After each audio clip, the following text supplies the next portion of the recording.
Good morning বন্ধুরা, welcome back to my channel. আমি মহানগরী কলকাতা থেকে তোমাদের বন্ধু সঞ্চিতা নিয়ে চলে এসেছি আমার ডেইলি ব্লগ চ্যানেল সঞ্চিতা সঞ্চয় নিয়ে। আশা করছি তোমরা দেশে ও দেশের বাইরে যে যে প্রান্ত থেকে আমার এই ভিডিওটি দেখছো সবাই ভালো আছো, সুস্থ আছো আর সাবধানেও আছো। আমরাও মোটামুটি ভালো আছি। আজকে কিন্তু সোমবার আর আমি সকালবেলা দেখো উঠে পড়েছি। এত প্রচণ্ড গরম পড়েছে বন্ধুরা যে কি বলবো, সকালবেলা ঘুমোতে তো পাচ্ছিই না। 5টার আগেই সানরাইজ হয়ে যাচ্ছে আর সূর্যটা ওঠার সঙ্গে সঙ্গে এত রোদের প্রকোপ যে একদম বিছানায় গা দিয়ে থাকাই যাচ্ছে না। আর আমাদের যেহেতু টালির ঘর, টালিটা গরম হয়ে যাচ্ছে, গেলেই কিন্তু ঘুমের ব্যাঘাত হয়ে যাচ্ছে। তাই ভাবলাম যে এত গরম যখন পড়েছে তখন শুয়ে থেকে বেকার লাভ নেই, তাই সকাল সকাল কিন্তু উঠে পড়েছি। এখন প্রায় 6:30 বাজে, আমি উঠে পড়েছি, সবাই উঠে পড়েছে। ঘুমোতে তো একদমই পাচ্ছি না, কারণ এত গরম পড়েছে যে গরমের তাপে আমাদের ঘুম সব মাথায় উঠে গেছে। তো যাই হোক, দেখো সকাল সকাল উঠে কিন্তু একদিকে ভালোই হচ্ছে গরমের সময়, কারণ যেহেতু তাড়াতাড়ি ওঠা হচ্ছে কাজগুলোও কিন্তু খুব তাড়াতাড়ি হবে। আর এত প্রচণ্ড গরম পড়েছে যে আমরা তো থাকতেই পাচ্ছি না ঘরের মধ্যে। আবার বিকেলের জন্য অপেক্ষা করছি যে কখন সূর্যটা ডুবে যাবে, গেলে তারপরে ঘরটা একটু ঠান্ডা হবে। সকালবেলা উঠে সব কাজগুলো কিন্তু তাড়াতাড়ি করে সেরে নেবার ব্যবস্থা করছি, জানো তো। কারণ ঠান্ডায় কাজগুলো করে নিলে তাহলে আমার কাজগুলোও হয়ে যাবে আর অতটা কষ্টও হবে না। আর যখন ঘর পরিষ্কার করছি বন্ধুরা, তখন কি বলবো তোমাদের, ঘর পরিষ্কার করতে গেলে তো পাখাটাকে বন্ধ করতে হচ্ছে। আর এই পাখা বন্ধ করে কাজ করতে এত কষ্ট হচ্ছে যে তোমাদের কি বলবো। এরই মধ্যে 2-3বার করে জামাও ছেড়ে নেওয়া হয়ে যাচ্ছে, এত ঘামে জামা ভিজে যাচ্ছে। তা সেই জন্য ভাবলাম আমি তো সেই জামা চেঞ্জ করবই, রাত্রে জামা চেঞ্জ করা হয়নি, বাসি কাপড়টা চেঞ্জ করব। তার আগে কিন্তু আমি ঘরটা আগে পরিষ্কার করে নিয়ে তারপরে আমি অন্য কাজে যাব। তা সেই জন্য একদম সকাল সকাল ঠান্ডায় কিন্তু সব কাজগুলো দেখো গুছিয়ে করে নিচ্ছি, যেগুলো আমার প্রতিদিনের কাজ। প্রতিদিনের রুটিনের মধ্যে যে কাজগুলো আমার থাকে, সেই রুটিন ব্রেক তো করা যাবে না, তাই জন্য মোটামুটি অল্প অল্প করে কিন্তু ঝেড়ে পরিষ্কার করে নিচ্ছি। কারণ কি জানো তো বন্ধুরা, বেশিক্ষণ একদম পাখা বন্ধ করে রাখা যাচ্ছে না। পাখা বন্ধ করলে এত ঘাম হচ্ছে যে কি বলবো, আর কাজ করার এনার্জিও নষ্ট হয়ে যাচ্ছে, বারবার জল তেষ্টা পাচ্ছে, যেন মনে হচ্ছে বসে একটুখানি রেস্ট নিয়ে নিই তারপরে কাজ করব। তো বন্ধুরা, তোমাদেরও খুব কষ্ট হচ্ছে বলো? যাদের এসি আছে তাদের তো আছে, কিন্তু যাদের এসি নেই তাদের কিন্তু ভীষণ কষ্ট। আর যাদের ধরো গ্রামের দিকে বাড়ি আর তাদের তো খোলা মাঠের হাওয়া, খোলা জলার হাওয়াটা আসে, তাদের তো এসির দরকার নেই, এসির থেকে আরও অনেক বেশি সুবিধা তারা পায়। কিন্তু আমরা যেহেতু এই রকম জায়গায় থাকি, তাই জন্য আমাদের কিন্তু হাওয়া বাতাসও খুব ভালো খেলে না চারিদিকে। আর গাছপালা আছে কিন্তু গরমটা এতটাই লাগে যে কি বলবো তোমাদের। তো চলো বন্ধুরা, দেখো আমি একটু একটু করে কিন্তু সব পরিষ্কার করে নিচ্ছি। আমার কিন্তু প্রচণ্ড গরম হচ্ছিল আর ঘামও হচ্ছিল, তাই জন্য ভাবলাম যে ঘরদোরটা পরিষ্কার করাই তোমাদের দেখাই। আর কিন্তু বেশি কিছু দেখাতে পারবো না, কারণ ভীষণ ঘেমে গিয়েছিলাম। তাড়াতাড়ি করে ঘর ঝাড় দিয়েছি, মুছেছি, সেইটা তোমাদের কাছে কিন্তু আমি আর শেয়ার করছি না বন্ধুরা, তোমরা কিছু মনে করো না। দেখো আমার কিন্তু ঘর পরিষ্কার হয়ে গেছে। এইবারে আমি বাইরেও চলে যাব, আর বাকি যে আলমারিগুলো মোছা আছে সেগুলোও দেখো আমি পরিষ্কার করে মুছে নিচ্ছি। কারণ কি জানো তো বন্ধুরা, প্রতিদিনের একটু একটু করে পরিষ্কার করে নিলে না এগুলো একদম পরিষ্কার পরিচ্ছন্ন থাকে। তা সেই জন্য আমি ভাবি যে সময়টা আমি নষ্ট করব না, আর একদিনে অনেক কাজ করার থেকে রোজ রোজ অল্প অল্প করাই ভালো। তা সেটা তো তোমরা জানোই আমার কাজের পদ্ধতি, তোমরা এতদিনে আমাকে চিনেই গেছো। আর ভালোভাবে আমার বন্ধুরা যারা আছো তারা কিন্তু আমাকে অনেক ভালো করে জেনেও গেছো যে আমার কাজের পদ্ধতিগুলো কীরকম। তা অনেকেই বন্ধুরা তোমরা বলো যে আমার কাজের পদ্ধতি তোমাদের খুব ভালো লাগে, সেটা কিন্তু শুনতে ভীষণ ভালো লাগে। কারণ কি জানো তো, আমি পরিষ্কার পরিচ্ছন্ন কাজ করতেও ভালোবাসি আর পরিষ্কার পরিচ্ছন্ন থাকতেও ভালোবাসি। তাই জন্য আমি যতটা পারি যে নিট অ্যান্ড ক্লিন করে কাজ করার চেষ্টা করি, এবং সেটা যাতে আমার নিজেরও মেন্টাল স্যাটিসফাইড হয় আমি নিজে, আর অন্যেও দেখে যেন সেটা তার ভালো লাগে। তা দেখো আগের দিন অনেকগুলো জামা কাপড় কেচে রেখে দিয়েছিলাম, সেইগুলো কিন্তু আর আমার পাট করা হয়নি, বিছানার ওপরে এনে সব রেখে দিয়েছিলাম জানো তো বন্ধুরা। তাই জন্য ভাবলাম যে সকালবেলা এগুলো সুন্দর করে পাট করে নিই, কারণ প্রতিদিনের জামা কাপড় পরার এইগুলো আবার চান করে উঠে সবাই পরবে। তাই জন্য আমি সুন্দর করে পাট করে রেখে দিলাম যে এইটা অন্য সময় কাজে লেগে যাবে, মানে চান করার পরে আর কি। ওর বাবাও অনেকগুলো প্যান্ট ট্যান্ট কেচে দিয়েছিল আগের দিন, সেইগুলোও সব তুলে দিলাম। আর এই বাইরের বিছানাটাও ভালো করে পরিষ্কার করে ঝেড়ে একদম রেডি করে দিয়ে ঘরদোর কিন্তু আমি মুছে এইবারে চলে যাব। তা জানো বন্ধুরা, আমি কিন্তু আজকে একটুখানি টিফিন করব, কারণ ওর বাবা বাড়িতে আছে, ওর বাবাকে তো টিফিন দিতেই হবে, আর আমরাও একটুখানি টিফিন খাবো। তা সেই জন্য ভাবলাম যে ঘরটা একদম পরিষ্কার করেই বেরিয়ে যাই, কারণ জলও এখনও আসেনি। যদি জল এসে যায় তার মধ্যে সমস্ত কাজগুলোও কিন্তু আমি করে নেব। আর এই দেখো সব আমার পরিষ্কার পরিচ্ছন্ন করে একদম রেডি হয়ে গেছে। এইবার কিন্তু আমি বেরিয়ে যাব ঘর। গুড মর্নিং বন্ধুরা, সকালবেলা আমি চলে এসেছি দেখো আমার মন্দিরে। তোমাদের দেখো আমার মন্দিরে আমি প্রবেশ করলাম। এইবারে আমার এই ছোট্ট মন্দিরটায় দেখো চা বসিয়ে দিয়েছি সকালবেলা খাবার জন্য, আর এই আটা বার করে রেখে দিয়েছি, রুটি করব। সকালবেলায় যেহেতু বার করে দিয়েছি যাতে নর্মাল হয়ে যায়, দেখো আটা।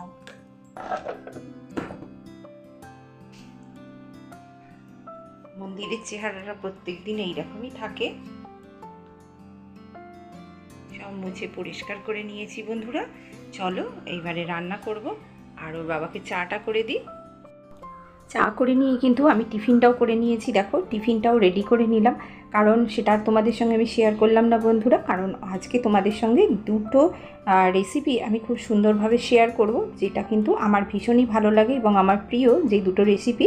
তাই জন্য আমি কিন্তু সকালের টিফিনটা তোমাদেরকে আর দেখাচ্ছি না। এই দেখো ওর বাবা যে বাইরে থেকে পাতিসা নিয়ে এসেছিলো সেইটা কিন্তু আমি ওর টিফিনের মধ্যে ওদেরকে দিয়ে দিলাম, আর আমিও অমনি খেয়ে নেব।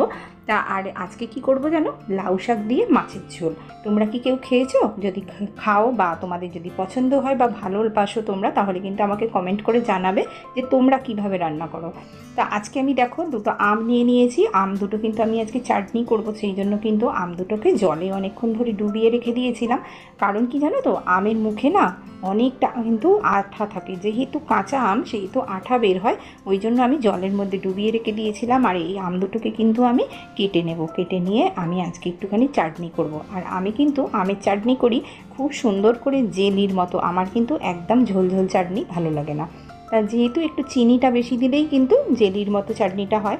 আমার এই দুটো আমে প্রায় 500-র মতো আমি চিনি দিয়েছি, দিয়ে এটা করেছি। আর তেলের মধ্যে দেখো একটুখানি 5 ফোড়ন দিয়ে দিলাম।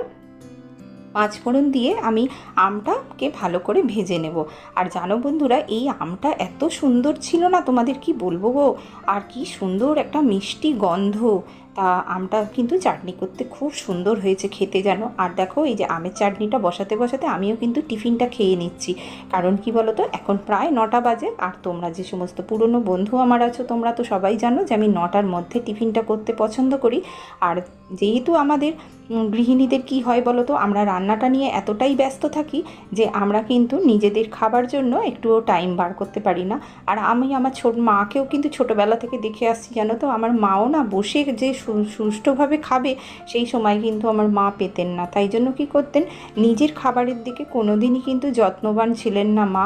আর সমস্ত সংসারের কাজ করতেন, আমাদের দেখতেন, আমাদের সবাইকে খাবার মুখে দিয়ে নিজে একটা কি দুটো রুটি একটুখানি তরকারি দিয়ে পাকিয়ে নিয়ে বাঁ হাতে করে এক কামড় করে দিতেন, আর ডান হাতে রান্না করতেন। এইভাবে কিন্তু আমাদের সংসারটাকে পুরো 2 হাতে করে সারা জীবন আঁকড়ে রেখেছেন। আর সেই মায়ের আজকে এত কষ্ট বন্ধুরা আমরা যা দেখতে পারি না জানো তো, আমাদের কত যত্ন করেছে ছোটোবেলা থেকে।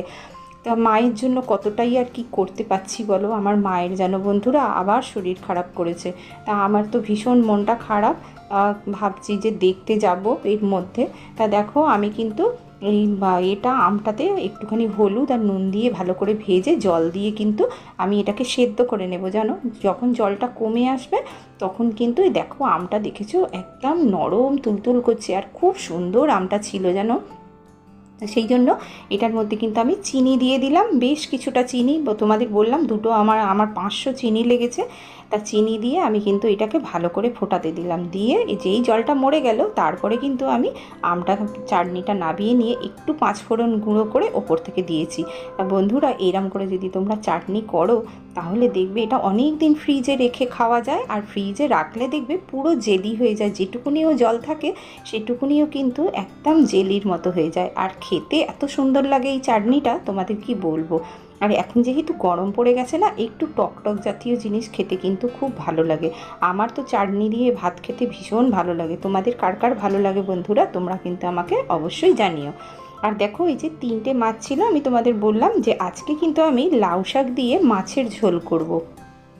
লাউ শাক কেটে নেওয়া হয়ে গেছে, আর এই যে মাছ আছে, আমার কাছে 3 পিসই মাছ ছিল বন্ধুরা। তা ভাবলাম যে 3 জনের জন্য 3 পিস মাছ করে দিই। তা ওর বাবা কিন্তু লাউ শাক ভাতে খেতে খুব ভালোবাসে। তা আমি ভাবলাম লাউ শাকটা বেশ নরম নিয়ে এসেছিলো বাজার থেকেই কিনে। আমি ভাবলাম আজকে সেই তো লাউ শাক খেতে ভালোবাসে, আমার মেয়েও খেতে ভালোবাসে, ভাবলাম তাহলে লাউ শাকটা দিয়ে মাছের ঝোলই করি। আমার বাবা করতেন যেন, এত সুন্দর খেতে হতো লাউ শাক দিয়ে মাছের ঝোল। আর অবশ্যই সেটা মাছটা ভালো হতে হবে, মাছটা যদি টেস্ট হয় ভালো, তাহলে কিন্তু লাউ শাকের এই ঝোলটাও কিন্তু খুব ভালো হবে। আর জ্যান্ত মাছ দিয়ে যদি করা যায় তাহলে তো আরোই ভালো হয়। তা দেখো আমি তেলের মধ্যে একটুখানি 5 ফোড়ন দিয়ে দিয়েছি, আর আলুটা দিয়ে ভালো করে কিন্তু আমি নুন দিয়ে একটুখানি ভাজবো।